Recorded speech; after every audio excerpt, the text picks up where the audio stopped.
Hey guys, so I want to make a little video about something that I find really beautiful, and it answers a lot of questions for a lot of people out there, and it also kind of helps me with the persons who have been numerous, have claimed that I've told me that I'm not with God and I'm not serving Jesus in the correct way. I've predominantly been attacked by Christians, unfortunately. I am sure there are other religious fundamentalists who would behave in the same way regarding their deity. So this is for all of those people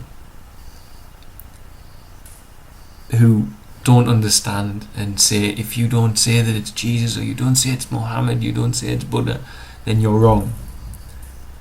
And it's actually a Christian text which teaches you that that is not how it's supposed to be. The problem is, the Christian text in question, for all written by the same person who wrote texts that are within the Bible, is not present in the mainstream Bible. But the Bible is compiled by men. We know this. It's a selection of hundreds, thousands of works compiled by men to create what we have as the common Bible today.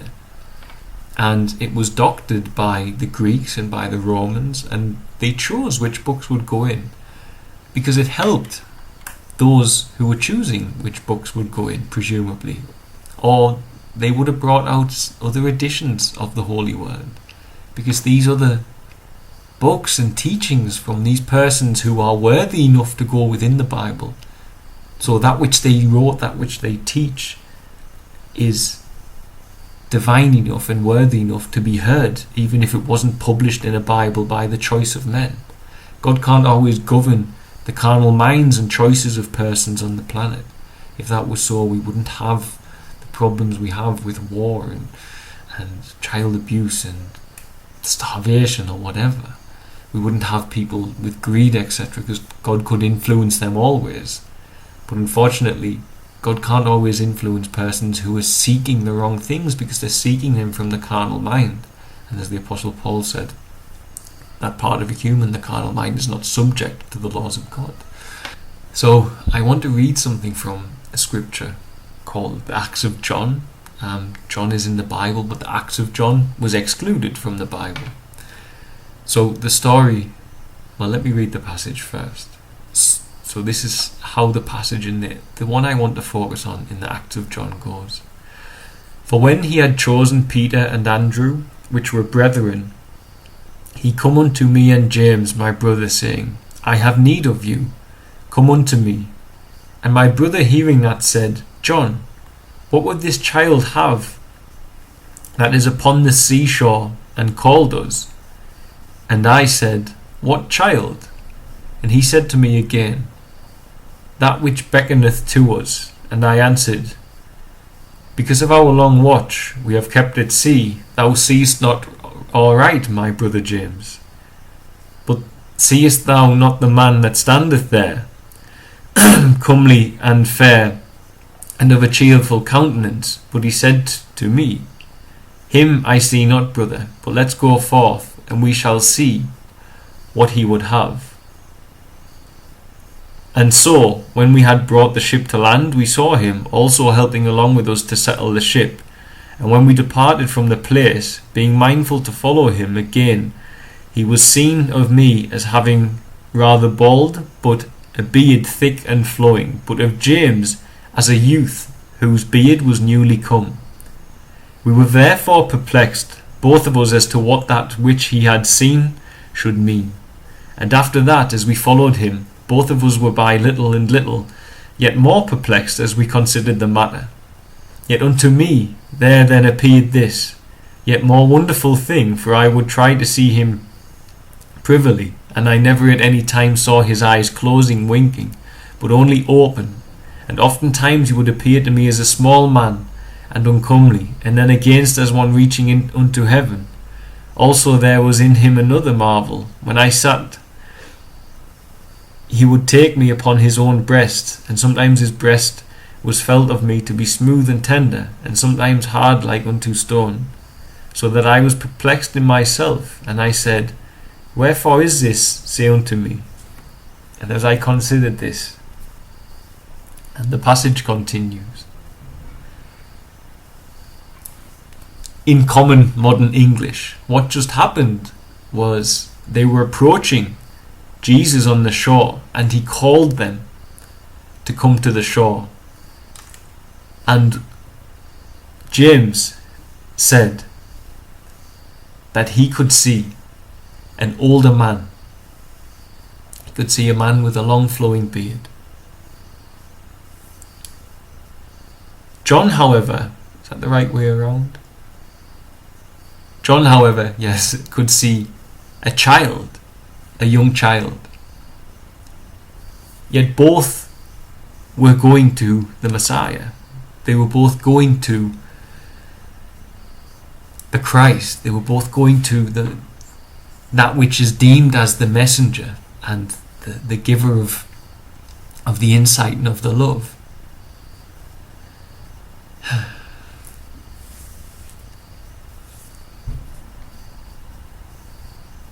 It goes on to say that he was interchanging, for when he held them and embraced them in a hug, he held them, cuddled them, however you would call it, his chest was soft, then hard.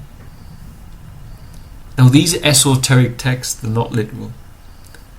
And what it's saying clearly in a text written by a man who wrote words that are good enough for the Bible, so are good enough to be heard by all Christians, that Christ comes in many different forms. He comes in the form of an old man, of a young man. He comes in the form of a soft chest as a hard chest. He comes in the form of a bearded man as a child. He comes in the form of Jesus. He comes in the form of Krishna. He comes in the form of Buddha.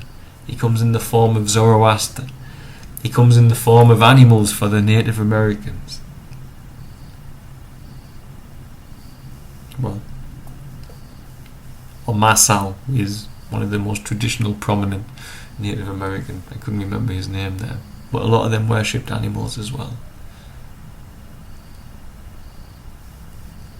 He comes in many forms. It is said by a man who wrote texts that went into the Bible. A man with such spiritual knowledge, he went into the core holy book for Christianity. He was there according to Christian teachings. And he spoke this story in the Acts of John. He spoke of how Jesus on the shore came in numerous different forms just to two men. And that story does not mean that Jesus is a chameleon and a shapeshifter. It means to all man it depends upon your perception. So long as the love of Christ is radiating from that which you're seeing, that which you're holding dear, be it Muhammad, be it Buddha, be it Jesus, be it a baby Jesus, be it an old Jesus, be it a skinny Buddha, a fat Buddha, be it Krishna, the blue-black boy, it matters not. This is why they were perplexed.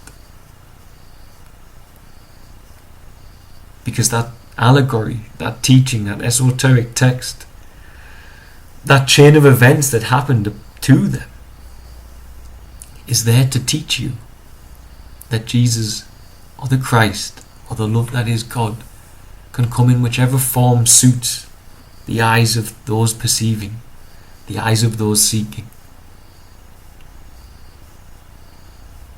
And this is just as much a book of God as the Bible, for it is written by the same men. Why is it missing from there? Maybe it doesn't help religions for their religion to say that the Messiah can come in any form he feels. That's what that story tells us. And that's a beautiful and stunning story, because that means it doesn't matter what you're worshipping, so long as it's behaving in the same mannerisms and teaching the same teachings as someone like Christ, then you're on the right track. You don't have to say Jesus this or Yeshua that. You can just do what you're doing. And the writer of the Bible agrees that that is how it should be. A disciple, no less. So I just wanted to read that. I'm going to do some other segments from such books as well. Because, as I say, many people have not touched upon them or heard of them. But if they are writers that are good enough to go within the greatest holy book in the Western religion ever written, then the works that were missed out from compiling it into that book, which are numerous, should also be heard. Especially when they have such amazing lessons as that one, that Jesus comes in all forms, young, old, hard, soft, in other words. The image your carnal mind perceives the Christ to be is of no relevance to God.